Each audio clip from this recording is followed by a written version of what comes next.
కబ్జాకు గురవుతున్న చెన్నపల్లి శివార్లోని బ్రాహ్మణుల కుంటను పరిశీలించిన మత్స్య పారిశ్రామిక సహకార సంఘం జిల్లా అధ్యక్షులు కొలిపాక నర్సయ్య, మున్సిపల్ కౌన్సిలర్ భూతగడ్డ సంపత్, పలువురు మత్స్య కార్మికులు, అధికారులు స్పందించి బ్రాహ్మణుల కుంటకు బౌండరీ వేసి శిఖం భూమిని కాపాడాలని విజ్ఞప్తి.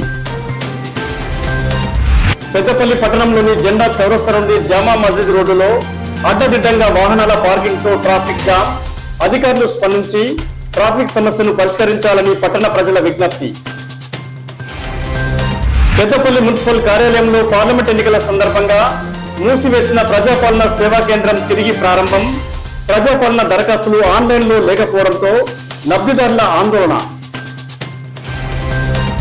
పెద్దపల్లి శ్రీ రేణుక ఎల్లమ్మదేవి బోనాల మహోత్సవంలో పాల్గొన్న చెన్నూరు ఎమ్మెల్యే గడ్డం వివేక్, సమస్త ప్రజలు సుఖశాంతులతో ఉండాలని అమ్మవారికి మొక్కులు. గౌరెడ్డిపేట గ్రామంలో జ్వరాల నియంత్రణకు చర్యలు. జిల్లా పంచాయతీ అధికారి ఆశాలత, గౌరెడ్డిపేటలో ఉన్న ప్రైవేట్ వాటర్ ప్లాంట్ సీజ్ చేసిన డిపిఓ. బొంపల్లి గ్రామంలోని శ్రీ భూగోద సమేత శ్రీ రంగనాథ స్వామి ఆలయ ఆవరణలో కీర్తిశేషులు చెరుకు లీలావతి, కీర్తిశేషులు డాక్టర్ చెరుకు రాజారెడ్డిల జ్ఞాపకార్థం నిర్మించిన యాగశాలను ప్రారంభించిన కీర్తిశేషులు డాక్టర్ రాజారెడ్డి కుమారుడు చెరుకు మనోజ్ కుమార్ రెడ్డి, కోడలు చెరుకు సమత, మనవరాలు హిమజారెడ్డి.